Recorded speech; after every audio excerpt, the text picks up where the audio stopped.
Hello, hello, hello, and welcome to Pornography Literacy.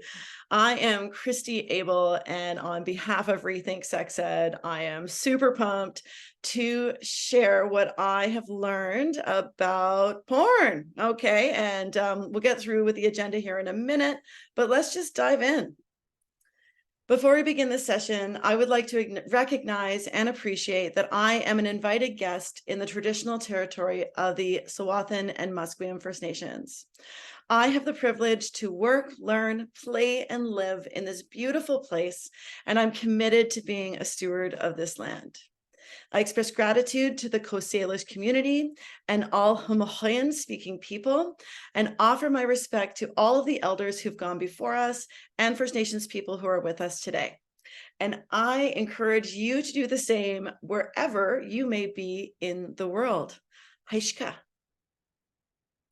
Okay, here's our agenda. All right, so first we are going to take a look at porn, which is fact versus fiction. Then we'll take a look at the science of pornography addiction, how porn changes the brain, how it affects sexual desires, how it affects the body, and then we'll wrap up with what porn doesn't show.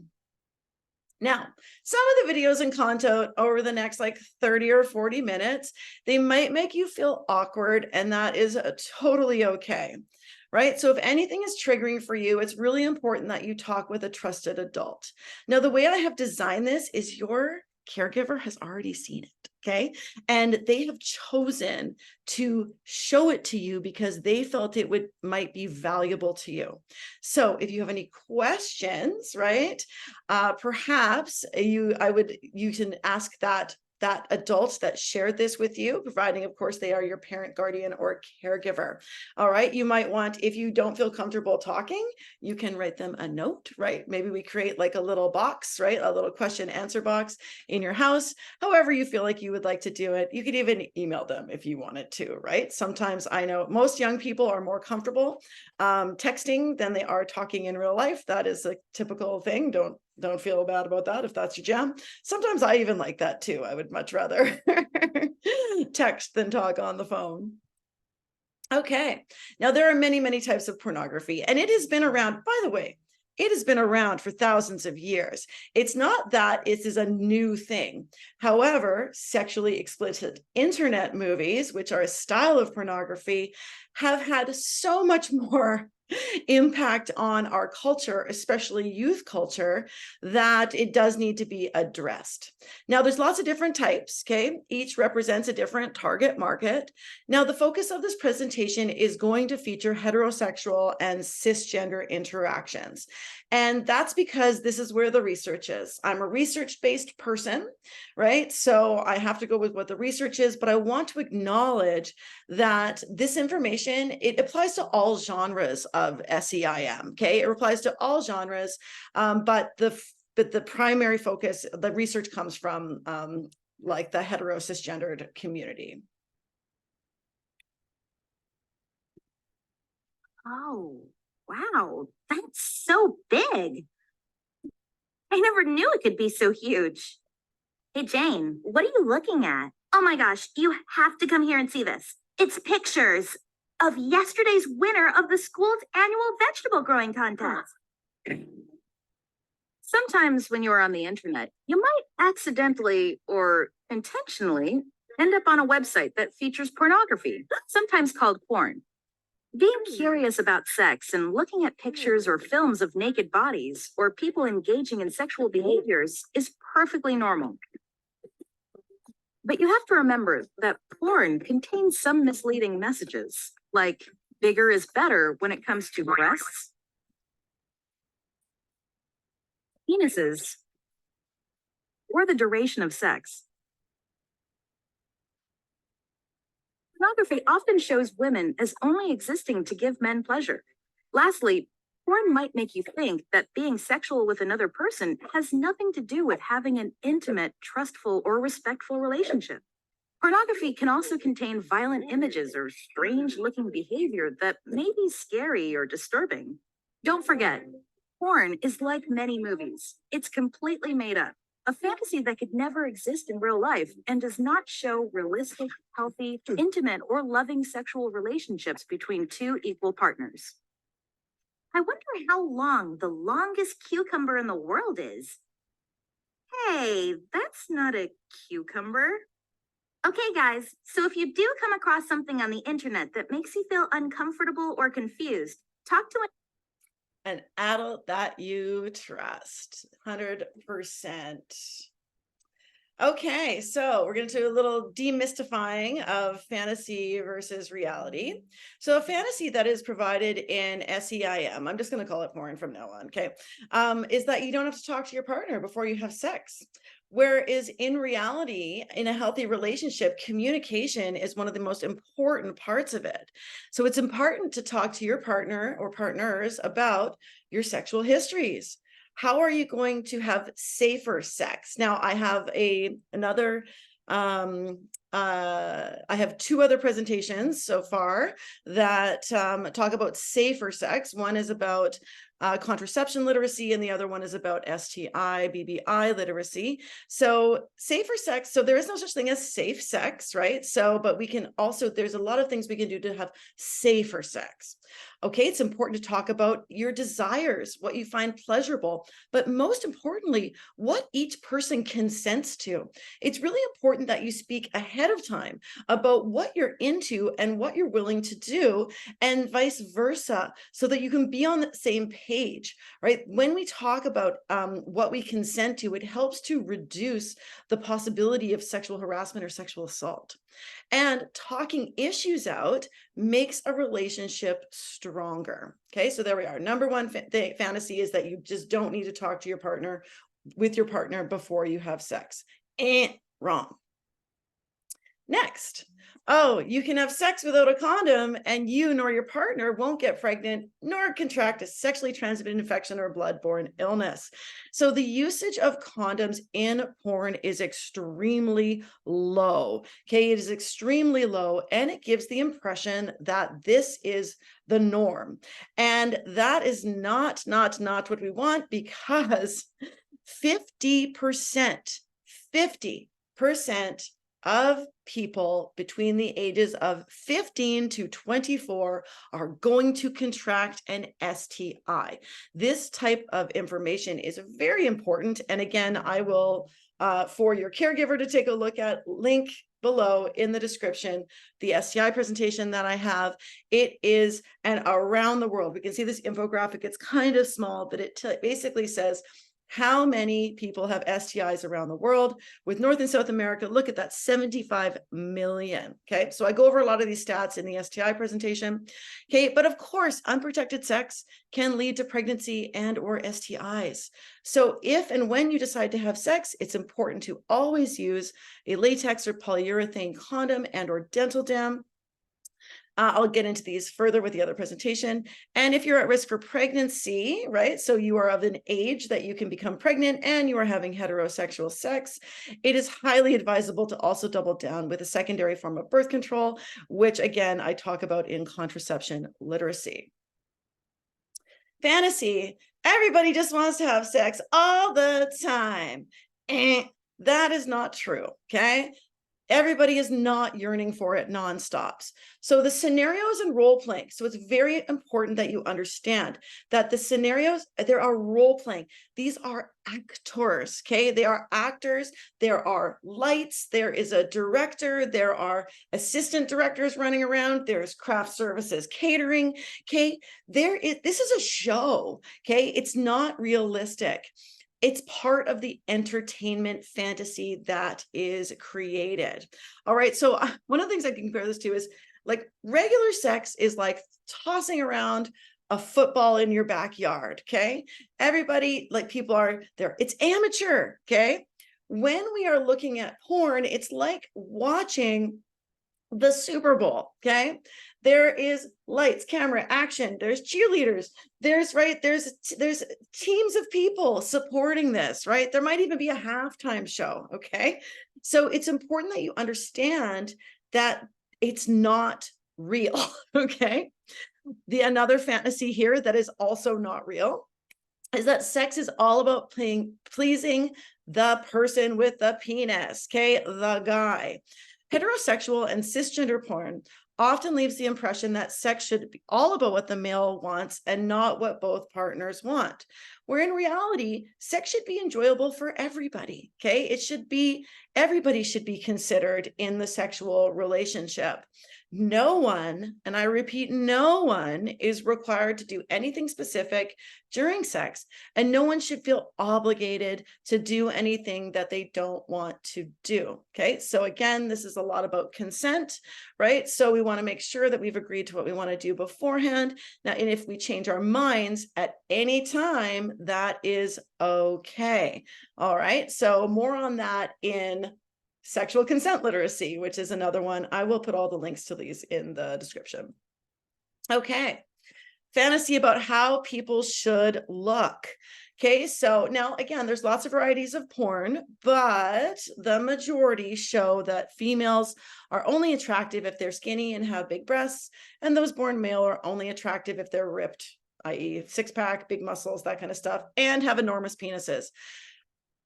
A huge issue for young people born with penises is that they tend, if they watch a lot of porn, they tend to think that this is the average size. And this is 100% not true. The actors that are chosen for porn are chosen primarily because they have enormous penises, okay?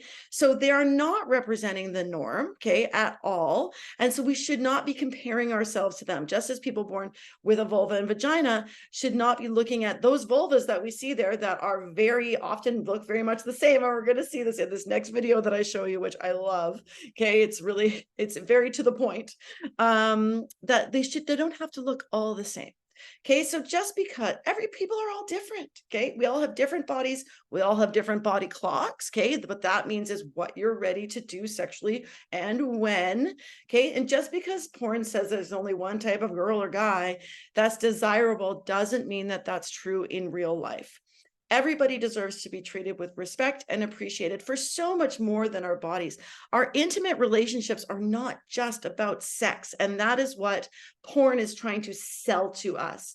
And it's not true, right? We don't typically just like order a pizza and then strip each other's clothes off. That is very, very, very unrealistic, and don't ever expect that to happen, okay?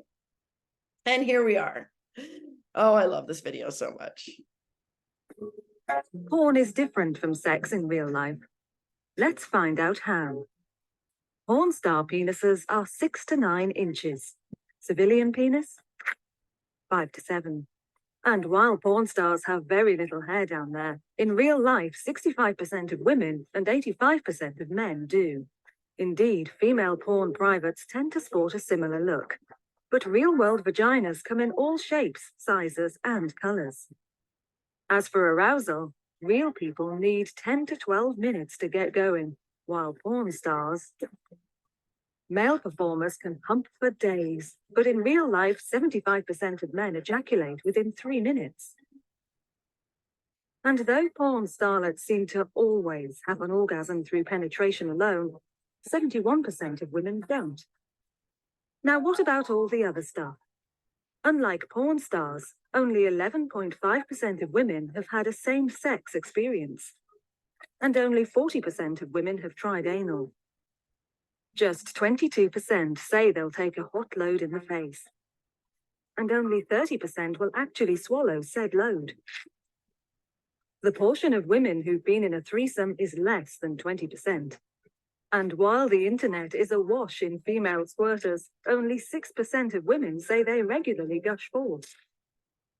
Finally, what about light bondage? Well, only 40% have tried it. Wait, that's actually quite a lot. So there you go. That's the difference between porn sex and real sex. Feeling hungry? All right. Nothing like a good visual. Okay, so now we're going to shift gears a little bit, okay? And we're going to go into the science of pornography addiction, and then I'll explain it a little bit afterwards. Sexual tastes vary from person to person, but with the current pornography epidemic, as some call it, one has to wonder how exactly this may affect our desires and perception of sexuality. Moreover, how does it affect our sex lives? Pornography constitutes about 25% of all search engine requests and is the fourth most common reason people give for going on the internet. And while it may seem to simply facilitate an instinctual sexual response linked to millions of years of evolution, the truth is pornography has dynamically changed over time, ultimately molding our tastes and desires. The not so shocking truth is that pornography has profound consequences for the brain and acts in many ways like a drug. With prolonged exposure, your tolerance is increased, and many often find themselves addicted. Though it's not a physical substance, it leads to the same general loss of control, the compulsiveness to seek out the activity despite negative consequences, and withdrawal when it goes away, much like that of gambling or running, for example. The issue is that continued exposure can cause long-term or even lifelong neuroplastic change in the brain. Dopamine is released as a reward whenever we accomplish something, whether it be eating to sustain life or sexual activity to produce future life. And this dopamine consolidates neural connections in order to drive us to perform the same activity in the future. In other words, it alters and forms the brain cells to motivate certain actions. It rewires your brain.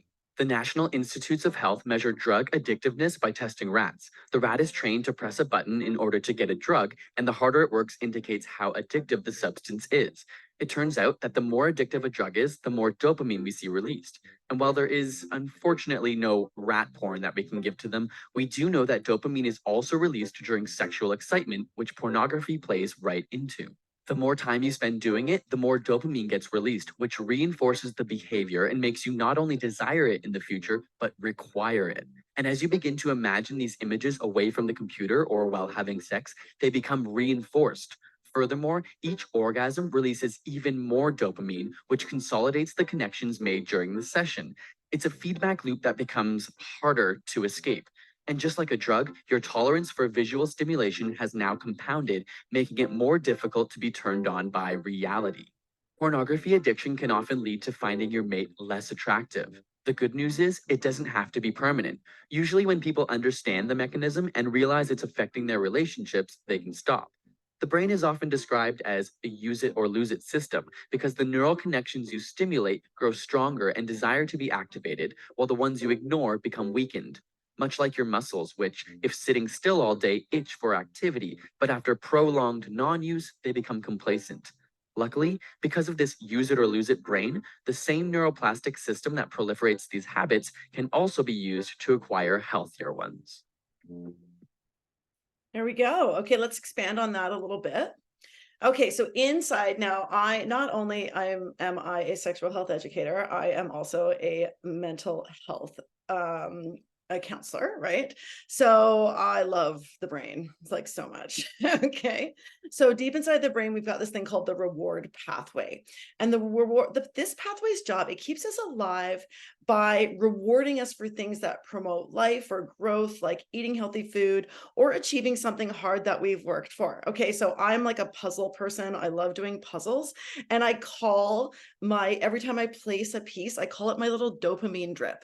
Okay, and that is because I'm achieving something I'm working hard for. We also get a lot of dopamine with video games and certain types of movies and stuff like that. So dopamine is something that it's important in our reward system.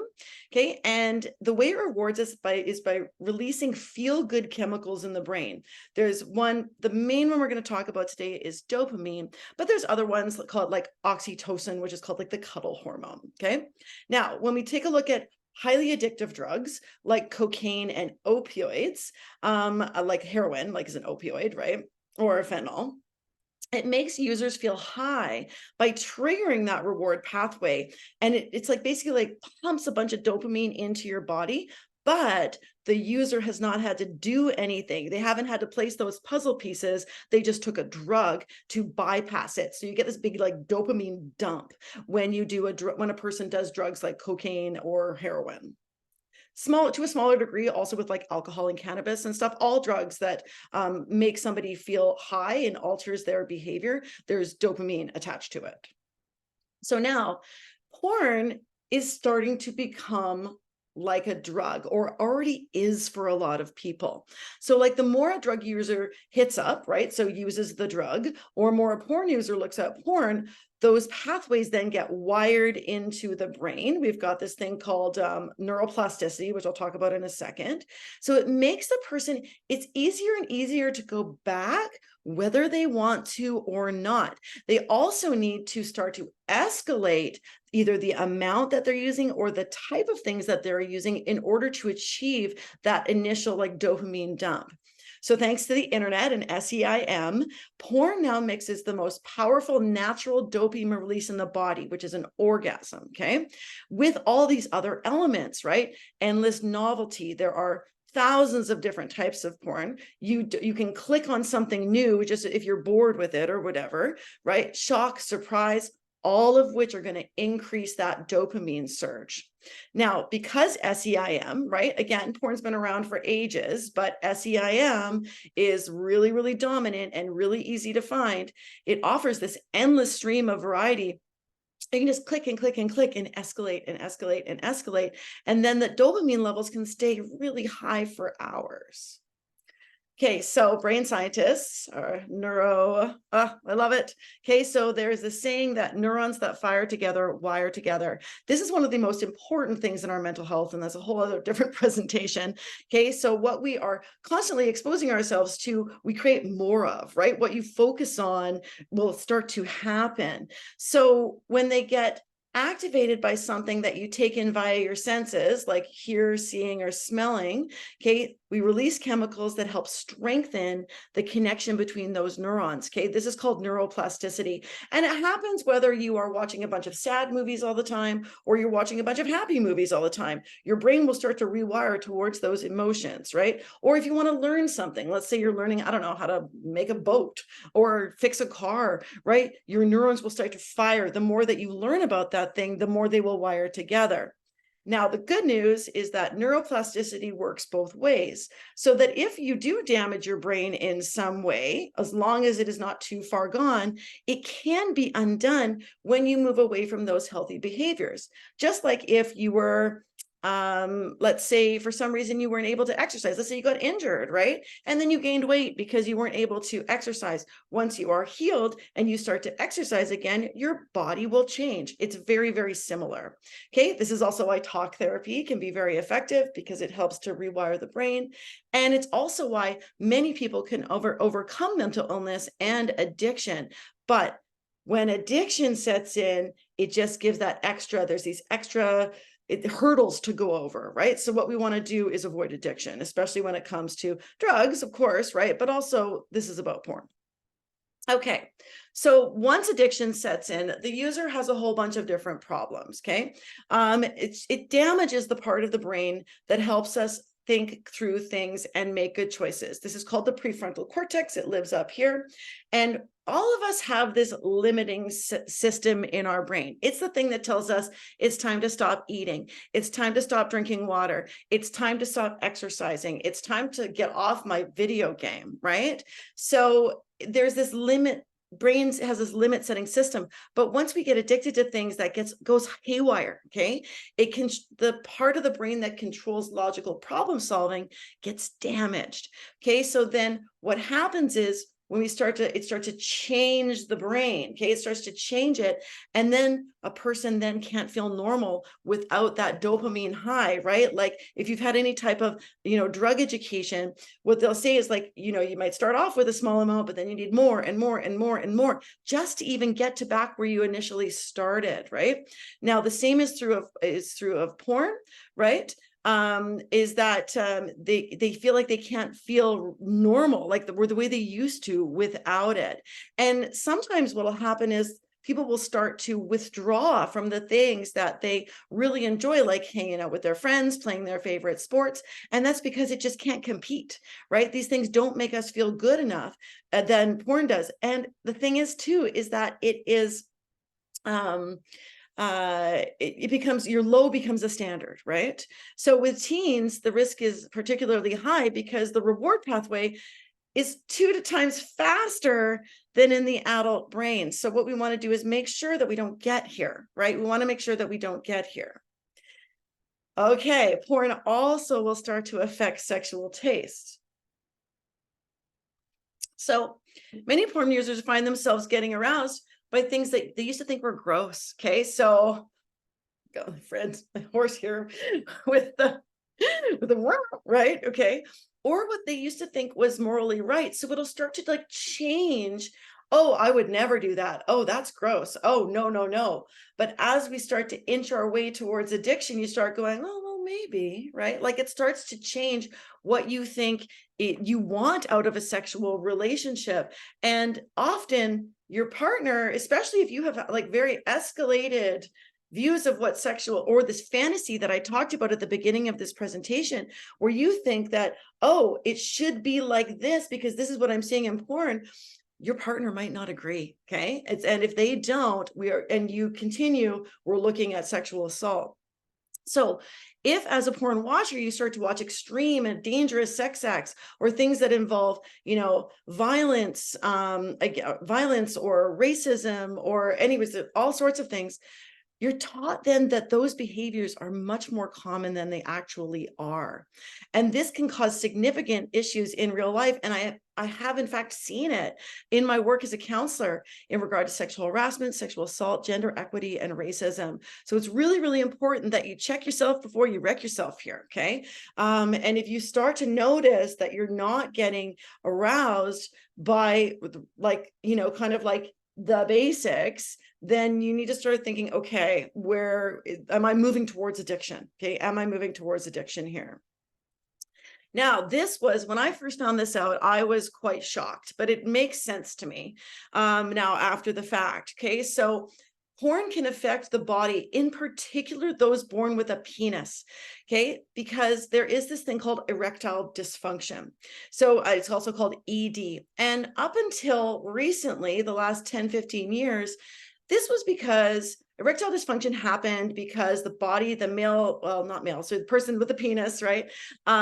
The body ages, blood vessels get blocked, it gets harder to maintain an erection, certain hormones in the body during andropause, which is the equivalent of menopause, starts to dip, and it's harder to maintain an erection, okay, to get one. Now, chronic erectile dysfunction was unheard of by anybody under 35, okay? However, that has drastically changed. For a skyrocketing number of male porn users, addiction becomes significant when they realize they can no longer be aroused by an actual human being and not by the 2D screen. Okay, they can't get an erection, they can't maintain it. Now, this has nothing to do with the body aging. It has everything to do with the brain, okay? Erections are powered by chemicals in the reward center that are released when a person with a penis sees, hears, smells, or feels something that turns them on, okay? And at an earlier age, this could be almost anything. Unwanted or unwelcome erections are very, very common for people born with a penis up until kind of puberty is over, okay? But for people who have started to develop porn addiction, they are not able to. 25% of all ED prescriptions, right? You know what they are called. There's a couple of famous ones, okay, are now given to men under the age of 30. But what they should not be doing is taking drugs for this, okay? They should be curbing their porn use. This is the way to start to do this. Remember, neuroplasticity works both ways. So we need to change our behaviors. If this starts happening to you, okay, you need to change your behaviors in regards to porn so that you can actually have a healthy sexual relationship with other people, okay? Okay, now can you watch porn without becoming addicted? Of course, of course, of course, of course. So just like not everybody who tries alcohol becomes an alcoholic, the same is true for porn, right? Remember, the alcohol is for adults, okay? It is for adults because of the way our brains develop and all that kind of stuff. But porn is easier to access than any drug or alcohol. So we want to try moderation, okay? So, and in your solo, right, using your imagination, right? Use your imagination. Just don't automatically turn to your phone or computer or tablet or whatever you're using to watch SEIM. Use your imagination instead, okay? Also, watch SEIM that focuses on romantic interactions, right? Add some of the human being relational intimacy part to it. And these do exist, okay? It does exist. So look for that. Also, reading erotic literature. Now, people born with a vulva or vagina are more likely statistically to do this, and that's fine, right? But reading erotic literature to get ideas. Basically, we want to take you off of the screen, okay? That is really, really important in terms of trying to curb SEIM use and misuse. Now, we're going to wrap up here, okay? But what porn doesn't say, okay? So much of porn revolves around one person, okay? That is not true. Sex is an intimate experience that is to be shared. And porn doesn't show love or intimacy. It only shows sex. Now, while porn can show you how different people have sex, there's a lot to learn about sexuality that we won't find there in SEIM. It does not teach us how to put on a condom and negotiate condom use, okay? Talk to your partner about their sexual history.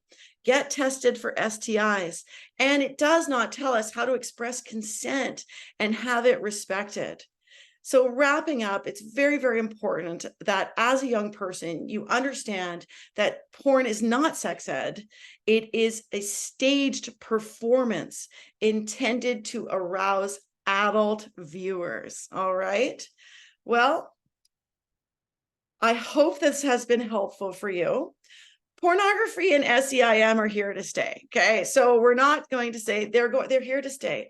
What's most important is that you're aware of it and how it can affect your life.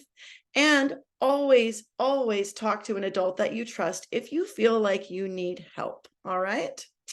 This is the end. Again, I am Christy Abel, and on behalf of Rethink Sex Ed, it has been my pleasure to educate you about pornography literacy.